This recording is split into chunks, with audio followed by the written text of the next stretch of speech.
The boardroom fell silent. 200 eyes fixed on the whiteboard where an 8-year-old girl stood, chalk in hand, solving an equation that had stumped Predictix's entire engineering team for 3 weeks. Elena Whitmore gripped the edge of the conference table. Her daughter wasn't supposed to be here. Sophie had wandered in from the waiting room, looked at the board, and simply walked up and started writing. "Where did you learn this?" Elena's voice came out sharper than she intended. Sophie turned, her small face calm. "Leo in the basement taught me." Elena felt the room shift. "Who's Leo?" Elena Whitmore became CEO of Predictix at 29, the youngest in the company's history. The data analytics firm occupied 3 floors of a glass tower in Manhattan's financial district, where algorithms predicted everything from market trends to government resource allocation. Elena had built her reputation on control, precision, and an almost supernatural ability to see patterns others missed. But there was one pattern she'd learned to hide. At 23, pregnant and abandoned by a man who decided fatherhood wasn't part of his brand strategy, Elena had made a choice. She would succeed not despite being a single mother, but because of the fire it lit inside her. Sophie would have everything. Stability. Opportunity. A mother who never failed. Sophie was 8 now, with her mother's sharp eyes and a quietness that worried Elena more than she admitted. The girl excelled at school but had few friends. She preferred puzzles to playgrounds, numbers to noise. Elena told herself this was fine. Sophie was just focused. Driven. Like her mother. What Elena didn't know was that for the past 4 months, Sophie had been spending her after-school hours in the building's basement level, where Leo Grant mopped floors and emptied trash bins. Leo was 36, with the kind of weathered face that suggested he'd seen more than most people his age. He wore the gray uniform of building maintenance, moved through halls like a ghost, and spoke only when spoken to. Most employees at Predictix didn't know his name. Those who did never wondered about his story. But Leo had a story. 5 years ago, he'd been Predictix's lead AI systems engineer, the architect behind the predictive models that made the company legendary. He'd also been a father to Tyler, a son born with a congenital heart condition that required constant monitoring and quarterly specialist visits. The night everything changed, Leo had been alone in the server room when he detected an anomaly in the cooling systems. The temperatures were climbing. He'd initiated an emergency shutdown, halting operations across the entire network. The system was saved, but the shutdown had cost Predictix $3 million in lost contracts and penalties. William Chen, the CTO, had needed someone to blame. Leo's emergency protocols had been correct, but the optics were wrong. Within a week, Leo was terminated for unauthorized system interference, causing financial damages. His severance was conditional on a non-disclosure agreement. His references destroyed. His career in tech finished. For Tyler's sake, Leo had taken the only job he could find that offered health insurance and flexible hours. The basement of the building, where he'd once held an office on the 15th floor. He'd first met Sophie on a Tuesday evening. She'd been waiting for her mother in the lobby when she noticed him struggling with a rolling cart. Broken glass scattered across the tile. Without a word, the small girl had knelt down and begun carefully picking up pieces, arranging them by size. "You don't have to do that," Leo had said. "I know, but patterns are easier when things are organized." Something in her voice reminded him of Tyler. That same careful logic, that same isolation. He'd pulled a napkin from his cart and drawn a simple logic puzzle on it. "Can you solve this?" Sophie's eyes had lit up for the first time in months. The morning after Sophie solved the impossible equation, Elena stood in her corner office, staring at the employee directory on her screen. Leo Grant. Janitorial services. No photo. No credentials listed. Just a start date from 8 months ago. Her assistant Serena appeared in the doorway. Building management just called. They want to discuss disciplinary action. Against who?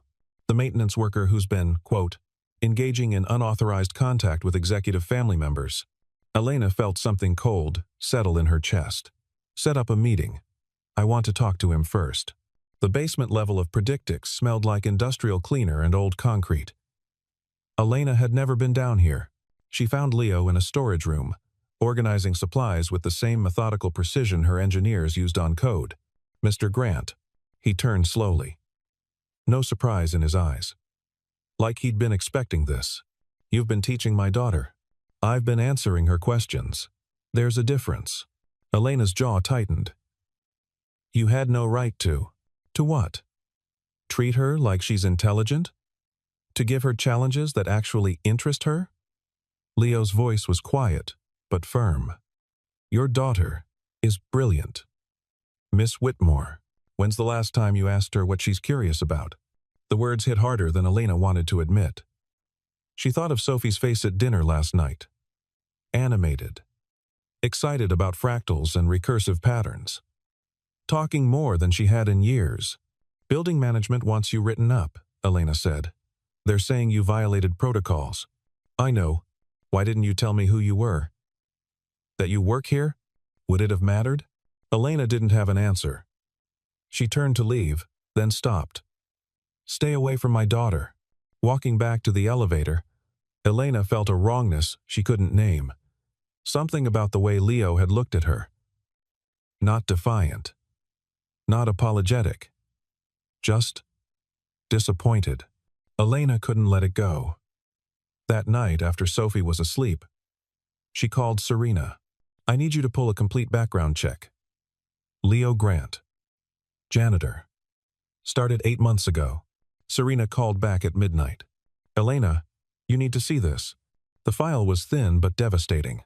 Leo Grant, former lead systems engineer at Predictix, terminated 5 years prior for gross negligence resulting in financial losses. The official incident report described an unauthorized emergency shutdown, executed without proper approval protocols. But something was missing. The technical logs. The actual system data from that night. Elena opened Predictix's archive servers, something only she and William had access to. She searched for the date of Leo's termination. The logs were there, but they'd been locked, sealed by executive order. William's order. At 3 in the morning, Elena sat in her dark office, reading code she wasn't supposed to see. She'd bypassed William's lock, using her CEO credentials. The logs told a different story. Temperature sensors showing critical failure. Cooling systems offline. Leo's shutdown had been the only correct response. Without it, the entire server farm would have melted down. The $3 million in losses would have been $300 million in damages. But the official report blamed Leo for the losses, not the faulty cooling system. And it was signed by William Chen. Elena's phone buzzed. A message from building management. "Per your directive, Leo Grant's access has been suspended, pending review." She hadn't given that directive. The next morning, Elena arrived at the office to find William waiting in her conference room with 2 board members. "We need to discuss information security," William said, sliding a folder across the table. "It's come to our attention that you've been accessing sealed personnel files." Elena kept her face neutral. "Those files relate to company operations. As CEO, that's my responsibility." The files were sealed for legal reasons. Opening them creates liability, or reveals it. The board members exchanged glances. William's smile didn't reach his eyes. "I'm recommending we implement enhanced security protocols. No non-essential personnel should have access to executive floors or family members. It's a liability issue." He was boxing her in. If she fought this, she'd have to explain why she cared about a janitor's personnel file. If she didn't, Leo would be gone. Elena thought of Sophie's face when she talked about fractals, that light in her eyes. "Draft the policy," Elena said quietly. "I'll review it." That afternoon, a company-wide memo went out. New security protocols. Janitorial staff would work overnight hours only. No contact with employees during business operations. Elena told herself it was necessary. Professional. The right thing for the company. She didn't tell herself what it would do to Sophie. Leo received the memo in the basement. He read it twice, then carefully folded it and put it in his locker. He had 2 hours left on his shift. He found Sophie in her usual spot, the small waiting room outside Elena's office, working on a math worksheet that was clearly too easy for her. Hey, Gitto. She looked up, and her smile faded when she saw his face. I won't be around for a while, Leo said quietly. New company rules. Because of me. Because of adults making things complicated. He knelt down beside her chair. But I need you to remember something. Keep learning. Keep asking questions. Not because someone tells you to, not to impress anyone, but because you love it. Because it makes you feel alive. Can you promise me that? Sophie's eyes filled with tears, but she nodded. Leo stood, his own throat tight. He'd lost his career once. He could survive losing this job. But watching this brilliant little girl dim her own light to fit someone else's expectations, that was harder to walk away from. He left the building that evening and didn't come back. 3 weeks later, Predictix's predictive models started failing. It began small. Market predictions off by fractions of a percent. Resource allocation models showing minor drift. Nothing catastrophic. But Elena saw the pattern. The algorithms were degrading. She called emergency meetings. Doubled the engineering team's hours. Brought in outside consultants. But the drift continued. Whatever was wrong, it was buried deep in the system architecture. At home, Sophie had stopped doing her extra math work. She completed her school assignments with mechanical precision, then sat in her room, staring at nothing. Her teacher called Elena twice. Sophie seems disconnected. She used to volunteer answers, help other students. Now, she barely participates. Elena tried talking to her daughter, asked about school, about friends, about what she wanted to do. Sophie answered in polite monosyllables. The light that had been there for those brief months was gone. One night, Elena found Sophie sitting at the kitchen table, a crumpled napkin in her hands. It was covered in Leo's handwriting. A logic puzzle, half solved in Sophie's careful print. Do you miss him? Elena asked quietly. He made things make sense. Sophie's voice was small. He showed me that smart isn't something you have to hide. Elena felt something crack in her chest. She'd spent 8 years trying to give Sophie everything, but she'd never asked what Sophie actually needed. Serena knocked on Elena's office door the next morning, her face serious. I kept digging into Leo's file. Elena, I think you need to see this. She laid out a series of documents. The original incident report, the insurance investigation, and buried in a subfolder, an email thread from 5 years ago. William to the insurance investigator. We need this closed as personnel error, not equipment failure. Brand protection is critical. The investigator's response. The data shows equipment malfunction. We can't falsify. William, find a way, or find a new client. The final report had blamed Leo. The insurance payout had saved the company's reputation, and William had built his career on that lie. Elena sat back in her chair, rage and shame warring in her chest. She'd protected this. She'd enforced policies that kept the truth buried, and she'd punished Leo all over again, 5 years later. Where is he now? Elena asked. I have an address. Industrial area. About 40 minutes from here. Elena grabbed her coat. Cancel my afternoon. The apartment complex was old but clean, tucked between warehouses in Long Island City. Elena climbed 3 flights of stairs and knocked on door 3C. A boy answered. About 10, thin, with careful eyes that reminded her immediately of Sophie. Is your dad home? Who's asking? Leo appeared behind his son, hand on the boy's shoulder. When he saw Elena, something shifted in his expression. Not quite hope. Not quite resignation. Tyler, go finish your homework. The boy disappeared into another room. Leo didn't invite Elena in. I read the real incident report. Elena said. I know what William did. I know what you saved. That why you're here. Guilty conscience? I'm here because Predictix is failing. The models are drifting.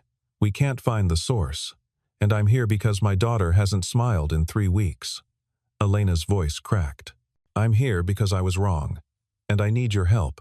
Both of you need your help. Leo studied her face for a long moment. What are you offering? Whatever you want. Your job back. Your title. Public vindication. I don't want my old job. Leo leaned against the doorframe. But I have conditions. 3 of them. Elena nodded. I'm listening. 1. No more scapegoating people at the bottom to protect people at the top. Ever. You build a culture of honesty. Or, I walk. Agreed. 2. You open the system logs. All of them. No more sealed files. No more buried truths. If there's a problem, you face it. Elena swallowed hard. Done. 3. Sophie keeps learning. Not for grades. Not for getting into the right school. Not to make you look good. You let her explore math. Because it makes her happy. And if she decides she hates it tomorrow, that's okay too. Elena felt tears sting her eyes. I can do that. Leo finally stepped aside. Then I guess we have work to do.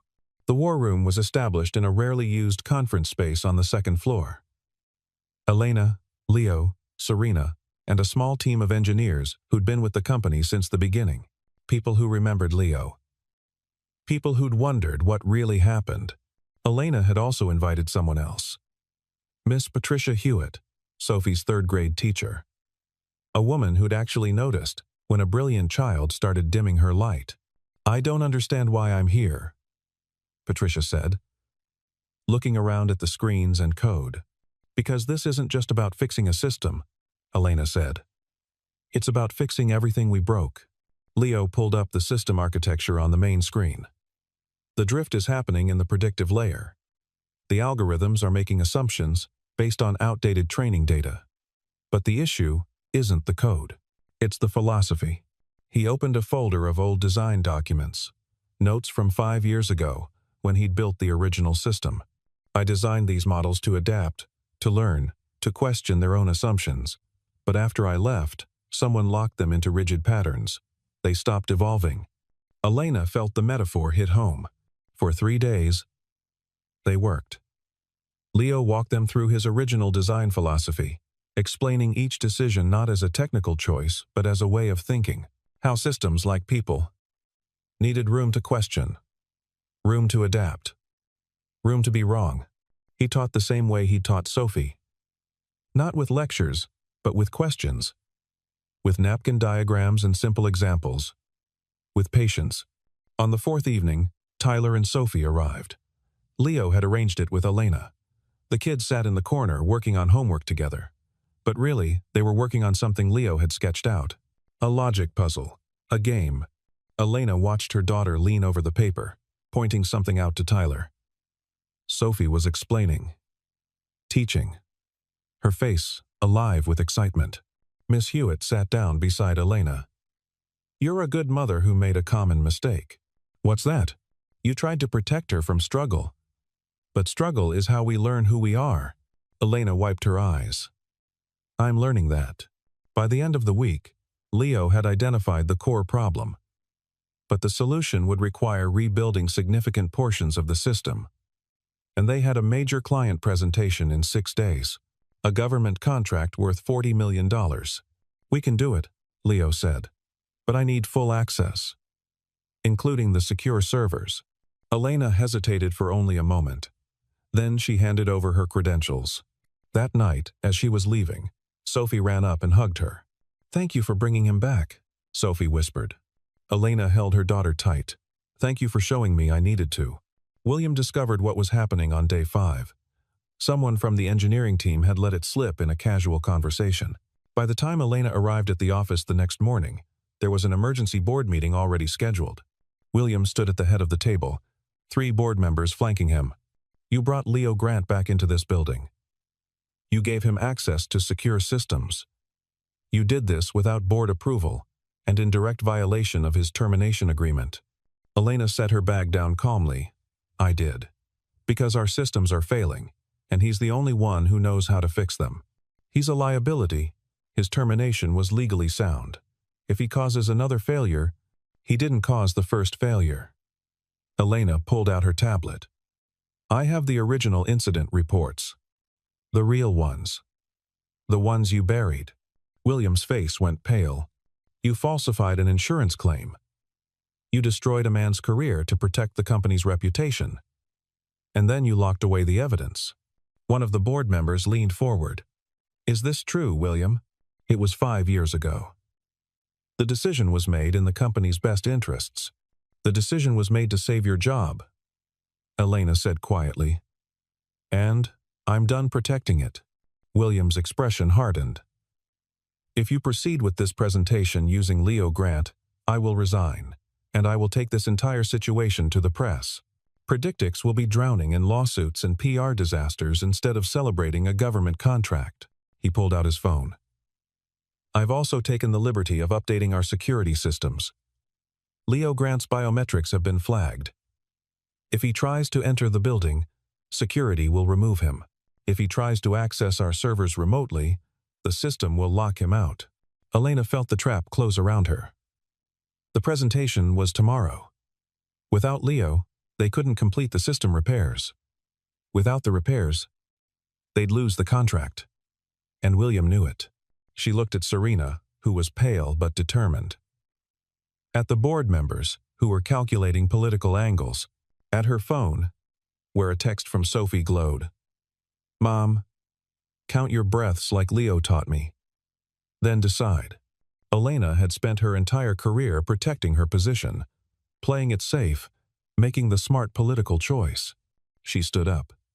Then you better start writing your resignation letter, William, because Leo Grant is presenting tomorrow, and so am I. The presentation hall held 200 people. Government officials, potential clients, tech press, board members. Elena stood backstage, her hands shaking. Serena appeared beside her. William's here. He brought reporters. Of course he did. Leo's biometrics are still blocked. Security won't let him past the lobby. Elena closed her eyes. Then she pulled out her phone and opened the emergency broadcast system. Company-wide announcement. She typed. In 5 minutes, in Conference Hall A, Predictix will present our updated predictive systems. The presentation will be led by the man who built them. The man who saved them 5 years ago. The man we failed to protect. Leo Grant. If you're watching this, use my credentials. Elena Whitmore, CEO. Come take back what's yours. She sent it. The hall went quiet as Elena walked onto the stage. Thank you for being here. Today, we're going to show you something remarkable. But first, I need to tell you a truth we've been hiding. For 3 minutes, Elena told the story. The equipment failure, the emergency shutdown, the false report, William's cover-up, her own complicity in perpetuating it. The room was dead silent. The man who saved our systems 5 years ago is here today, and he's going to show you what real integrity looks like. The back doors opened. Leo walked in, Tyler and Sophie beside him. He'd worn a suit, not expensive, but clean and professional. The man he'd been before everything fell apart. He walked to the stage, and Elena stepped aside. Leo connected his laptop to the system. Good morning. My name is Leo Grant, and I'm going to show you how we fix something that never should have broken. For the next 40 minutes, Leo walked through the system architecture. He explained the drift, the failure points, the solution. But more than that, he explained the philosophy. How predictive systems, like people, need the freedom to question their assumptions. How security comes from transparency, not secrecy. How the strongest systems are built on truth. He demonstrated the repairs in real time, pulling up live data feeds and showing how the models now adapted, learned, corrected themselves. It was brilliant, clear, undeniable. When he finished, the room erupted in applause. Serena stepped forward with a laptop. Before we take questions, there's one more thing. She projected an email chain onto the screen. William's orders to bury the truth. His threats to the insurance investigator. His systematic destruction of Leo's career. William Chen is no longer with Predictix, Elena said quietly. He's been referred to our legal team for investigation. We're committed to making this right. The government contract officer stood. Miss Whitmore, Mr. Grant, I think we have everything we need. Expect our signature by end of week. That evening, Elena found Leo in the now empty war room, packing up his notes. The board wants to offer you Chief Technology Officer. Full equity. Public apology. Whatever you need. Leo shook his head. I appreciate it, but that's not what I want. Then what? You have 300 employees in this building. How many of their kids have somewhere to go after school? Somewhere they can explore what interests them, not just what tests well. Elena thought about it. I don't know. Maybe none. I want to start a program. Free classes for employee children. Math, science, art, whatever they're curious about. No grades, no pressure, just exploration. Leo smiled. I want to call it Sophie's Lab. Elena felt her throat tighten. That's a terrible use of company resources. Probably. The board will think I'm insane. Definitely. When can you start? Sophie's Lab opened 6 weeks later in a renovated space on the second floor. Tyler and Sophie were the first students, but within a month, 23 children were attending. Kids of janitors and executives alike. Learning together. Questioning together. Leo taught 3 evenings a week. Other employees volunteered to lead sessions on their own expertise. The company accountant taught financial literacy using Pokemon cards. A graphic designer taught visual storytelling. A security guard who'd once been a chef taught kitchen chemistry. Elena started leaving work at 5:30 to pick up Sophie. They'd walk home together, and Sophie would talk about what she'd learned. About fractals and fractions and the way Tyler explained astronomy using gummy bears. One evening, Sophie mentioned a competition, Math in Motion.